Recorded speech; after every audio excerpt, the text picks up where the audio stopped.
Race number 8's Class 3, 1,400 metres here, the trip. Headed by Beauty Spirit, who was running up behind Pickin last time out. That was her course and distance. He's drawn barrier 11 here. Dragon Commander on debut finished last behind Pickin. His name was way back when he raced in Italy. Noble Steed's come up with barrier 12. Was a beaten favourite behind Kaze Ferrazi last time out, finishing second. A happy win-win. It's a good run on debut.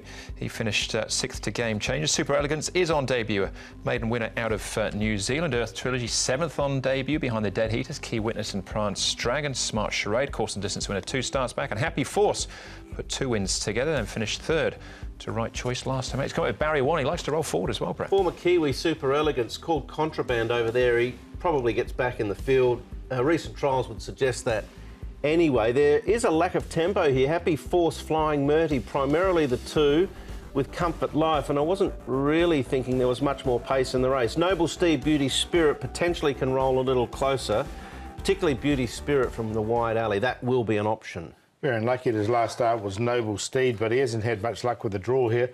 He's got barrier number 12. Sylvester de Souza still aboard, and he moves nicely enough here this morning and travels nicely here, so he's stuck with the ship. Sylvester and Earth Trilogy, I thought it was a good run from him on debut. He wasn't emergency, so he did come into the field. Look, he's doing it nicely here this morning. He's had that benefit of a run now. Damien Oliver aboard, so he's an interesting runner for me. Earth Trilogy, I think he can run a race. And Happy Force, he's definitely got to get his opportunity. Low barrier draw, he'll go straight to the front from barrier 1. And it's whether he can hang on. Keith Young aboard, lightweight, so a lot of positives there. I think he'll come up quite short, though. I think he'll start favourite. He's not now, but he will. All right, well, Happy Force, we'll come back to in a moment. We'll start off with, though, with Noble Steed and Beauty Spirits filling the places, but Noble Steed a touch unlucky, maybe. Yeah, he didn't get out till very late, Noble Steed, and when he did get out, you can see him being snatched up there and he had to pull out over heels.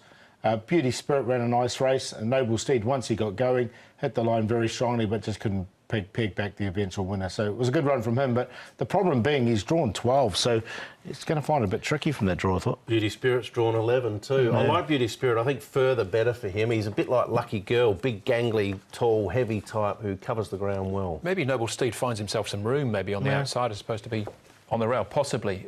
Beauty Spirit again, this time with Dragon Commander, was on debut on this occasion. Yeah, Beauty Spirit ran second here, behind Pickin, and obviously had barrier number 1. That was a positive. Dragon Commander, I didn't think did enough on debut. So, again, I think Beauty Spirit's a nice horse. He's by Dewporth, a 4-year-old, who's still got plenty of rating points in hand. You can just see him, as I said, he's big, tall, gangly. He covers the ground really well. Doesn't have a lot of agility about him, but with that aside, I think further is better. 133 pounds, drawn 11, worries me a bit. Yeah, I think he has to roll forward if he's going to feature for me. I struggle to see him sitting back and closing. All right, Happy Force won't be sitting back, I don't think, off an inside draw, and Smart Charade office sometimes goes under the radar. This is half the reason, Andrew. I think Happy Force, as Paul said, probably finds the front, probably starts favourite, can run along at a reasonable pace without overcooking things and then kick off the back of it.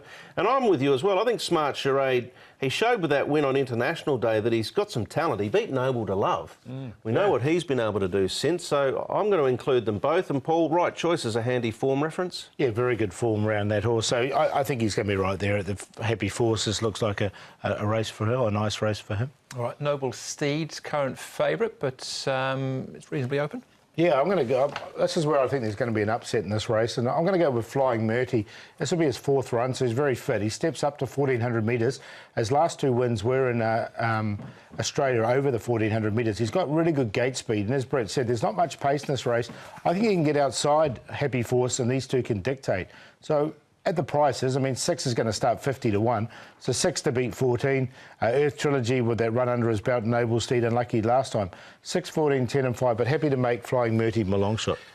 You're consistent, Paul. You've had a crack at him 1 or 2 times already, and no one's going to begrudge you with a long shot, that's for sure, after Wednesday night. I'm going to shop down the bottom. Happy Force, Smart Charade, then Noble Steed, Beauty Spirit, 14, 13, 5 and 1.